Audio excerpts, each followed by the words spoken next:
Hey y'all, welcome back. Today we're taking you along on part 2 of our visit to the fantastic Spanish missions in San Antonio. Come along as we visit Missions Concepcion and San Juan Capistrano. So stick around.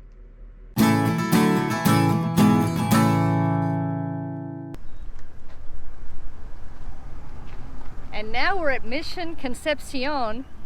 This is actually where we bought our National Parks stamp book that a lot of y'all have asked us about back in the day, and got our very first National Park stamps, because yes, even at the National Historical Sites, you can get stamps for your passport. So that's pretty exciting. I don't know if the store's open today because of the COVID stuff, but let's go see what we can see.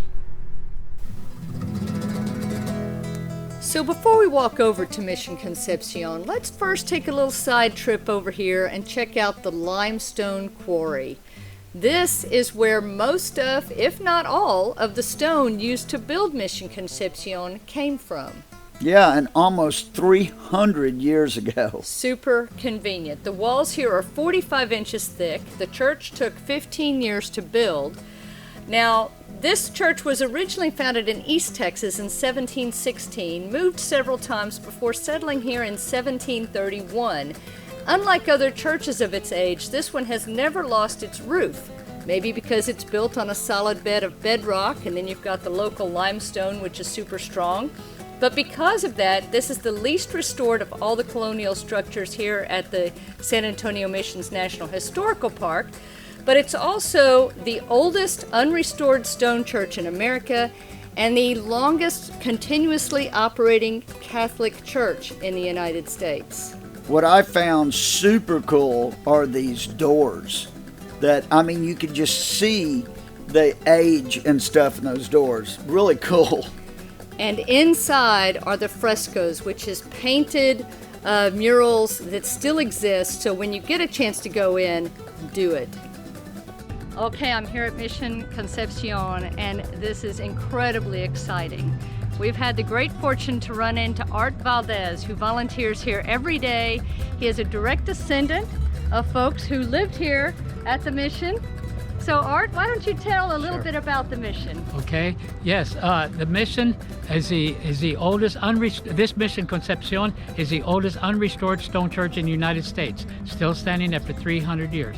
Everything that you see here is pretty original. It's built from the limestone rock that is right in front of this church, located right in front of the church here. Now, there is a phenomenon that occurs in this church. It's an amazing phenomenon. If you were to open the door and go inside the church, you would see that the church is built in the shape of a cross, all the way from the front of the church to the sacristy. It extends out to the right and extends out to the left. And above the main altar is a huge, beautiful painting of Our Lady of the Immaculate Conception, in whose honor and name this mission church and compound are named after. Now, August the 15th is a very important day. It is a very important day if you're a Catholic in the Catholic faith. August the 15th is a feast of the Assumption, as instituted by the Catholic Church, meaning that on that day, the Catholic Church celebrates when Our Lady, Mary, Mother of God, ascended into heaven. And that is exactly what the painting above the main altar is depicting. She is ascending into heaven.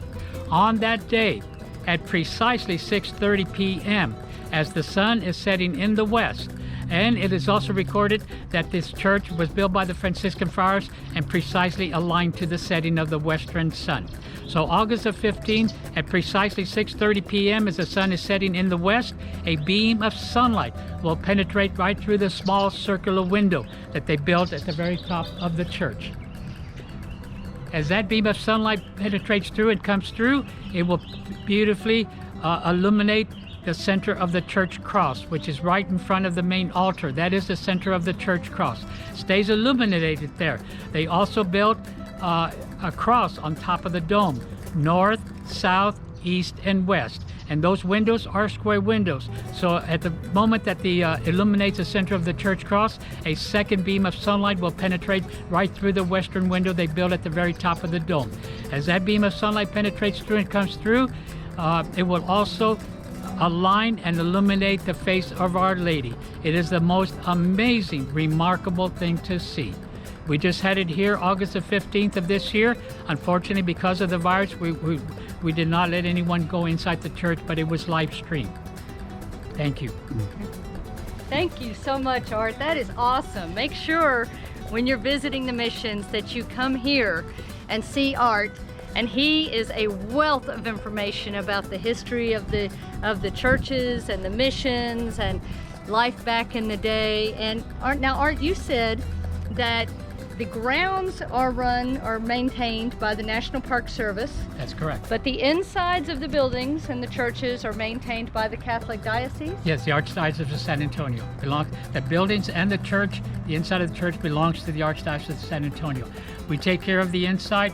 The National Park Service takes care of the outside on these 4 Spanish missions here. Now, can you tell us again when each of the missions was constructed? Yes, the first mission built was 1718, and it was named, the Spanish named that Mission San Antonio de Valero in honor of the Spanish viceroy. Of course, today it is known as the Alamo. The next mission built was 1720, Mission San Jose y San Miguel de Acuña, Queen of the Missions. This one here was built in 1731, Mission Nuestra Señora de la Purísima Concepción de Acuña, long Spanish names. The last 2 missions were Mission San Francisco de la Espada and Mission San Juan Capistrano were built in 1731 also. Awesome. And the original 3 missions are differently constructed from the final 2. Yes, the first 3 missions were built on limestone rock. When the Spanish came in here in the 1500s, they found the limestone rock quarry, which is right in front of Mission Concepcion, still there. Of course, it hasn't been used in 300 years, but the Spanish found that limestone rock. They built the first 3 Spanish missions out of this limestone rock quarry.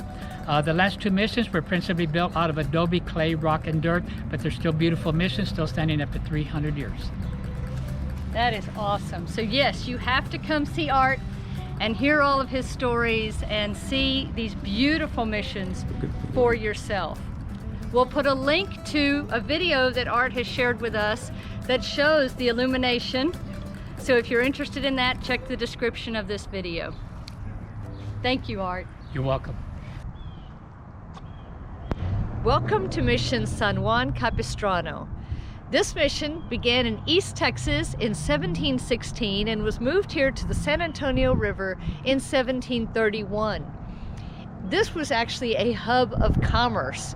Farming was big here at this mission, and they also participated in a ranch a short distance away. So they traded with folks from here in San Antonio over to Louisiana, south to Mexico, and this was the mission that really was very self-sustaining compared to all of the others. So as we begin our tour of Mission San Juan Capistrano, let's talk a little bit about why the Spanish missions are even here. Back in the 1600s, much of what is now Texas was Spanish territory. And at one point they discovered a French fort in what they considered their land. And so they were worried about the French coming in from Louisiana and taking over what is now Texas.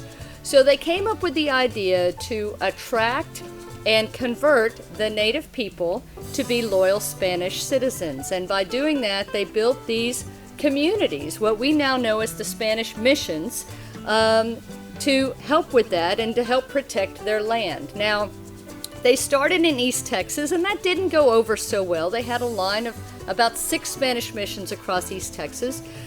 They ended up moving them here to the San Antonio River, where they found a tribe of hunter-gatherers who were a little more open to maybe looking at mission life. They had harsh winters here, food could be scarce, and there were other native tribes who were hostile, and the missions provided these hunter-gatherers protection, taught them new foods and some new skills.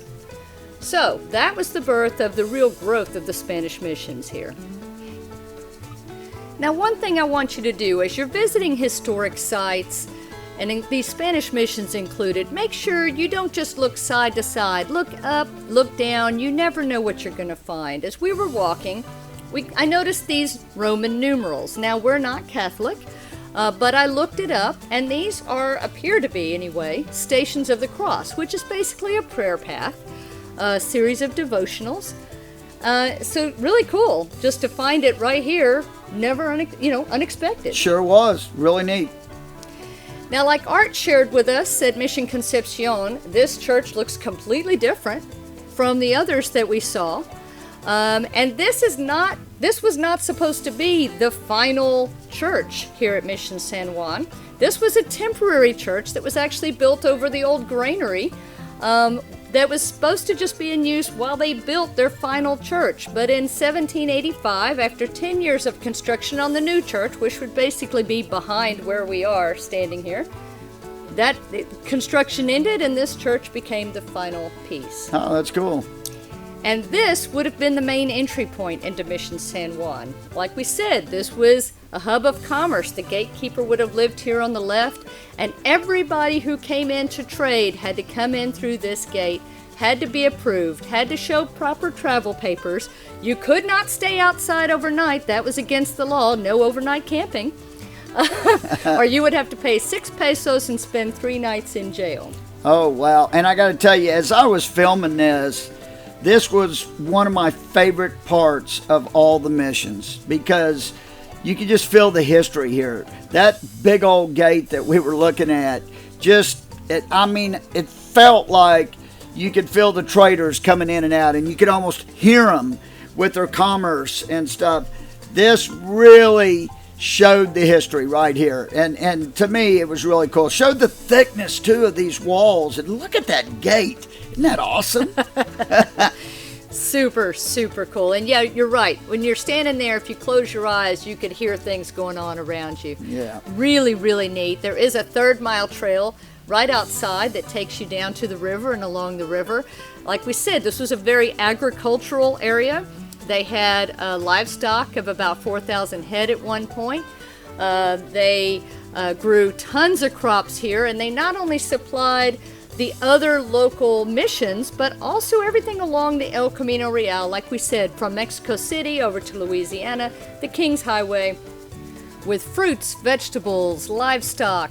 They had a blacksmith shop here. They wove cloth and blankets. This was a huge center for trade. Now, this is an 1850s colonial house built on an older foundation. It served actually later as a school supply storehouse. Well, we hope you enjoyed this visit to the San Antonio Missions National Historical Park. Yeah, that was cool. One of our favorite stops in San Antonio for sure. If you missed part 1, we'll link it in the description, and we'll put it right here in the video so you can just hop right over and check that out. Make sure you hit that subscribe button for more fun places to visit and fascinating Texas history. And until next time, we'll see you on Wednesday. Safe travels. And happy camping. Bye. Bye.